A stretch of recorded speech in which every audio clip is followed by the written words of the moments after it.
Today we're in the pleasure garden at Vaucluse House in Sydney's eastern suburbs. And this garden is an excellent example of Gardenesque design principles in Australia.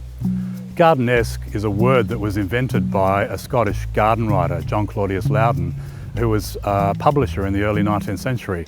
He and his wife Jane published magazines and books about gardening, about home design and about horticulture. And early in the 19th century, he developed an idea about the arrangement of plants in garden beds, which later extended to garden design and landscape design principles generally. The key principle was the idea that plants should be shown off in gardens in a way that allowed them to develop their full natural form and spaced apart so that they could be appreciated individually rather than massed together. He emphasised very much the idea that a garden was not a natural thing. There was an element of artificiality that was necessary for a garden to reach the level of art. And so it led to a very particular visual character of gardens, such as you see here at Vaucluse House.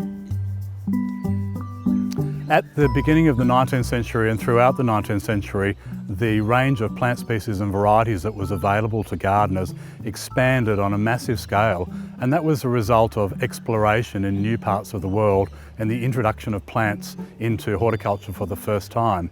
The British, of course, were explorers all over the world, and they had colonial outposts and trading posts in lots of areas. So there was a very lively trade in new plants from all parts of the world back to England, but also to Australia. And Sydney was on a shipping route from very early on, so had access to plants being brought from Rio de Janeiro, from Cape Town, from India and China. And so that meant there was an incredible diversity of new plants available for horticulture. In these gardens, what you see is a mixture of plants brought from all over the world, and in Sydney, because of our very mild climate, the opportunity for them to be grown outdoors and able to reach their full mature size. Whereas in a cold climate, such as in England, lots of new plant introductions from tropical climates would only be able to be grown in a heated greenhouse. A fascination of Victorian gardeners was with architectural plants, often foliage plants with spiky leaves or very irregular forms. And so gardens of the early 19th century are filled with succulents and cactuses, flax plants and anything which has a sort of tropical exotic form. In Sydney, that resulted in a particular aesthetic of gardens which you can still see today, and it's represented here in the garden at Vaucluse House. Gardenesque ideas about design affected not only the placement of plants and planting style, but also the layout and design of gardens and garden beds. And this garden's a very good example, with circuitous winding paths and small lozenge-shaped beds, so that in any part of the garden you can't see the rest of the garden in one view. Each garden bed was planted up with feature plants and subsidiary plants, and often with a mixture of tropical and temperate plants grown together. Later on in the 19th century, that idea about garden design was expanded on a huge scale to public parks and gardens. And all the public parks of the second half of the 19th century that we're familiar with in Australia are typical of Gardenesque design principles worked out on a large scale. An example of the introduction of plants into Australia is this Chinese rose behind me.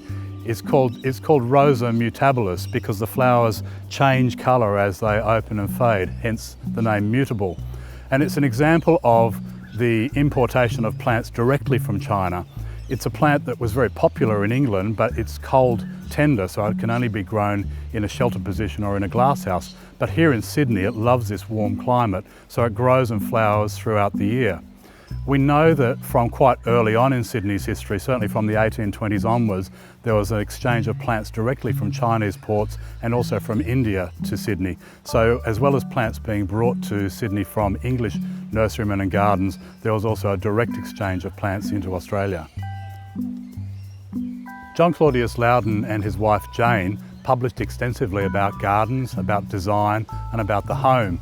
And one of the most famous and most popular of their works is the Suburban Gardener and Villa Companion, first published in 1838. It's a virtual encyclopedia of everything to do with garden design, plant selection, interior design and selection of furniture.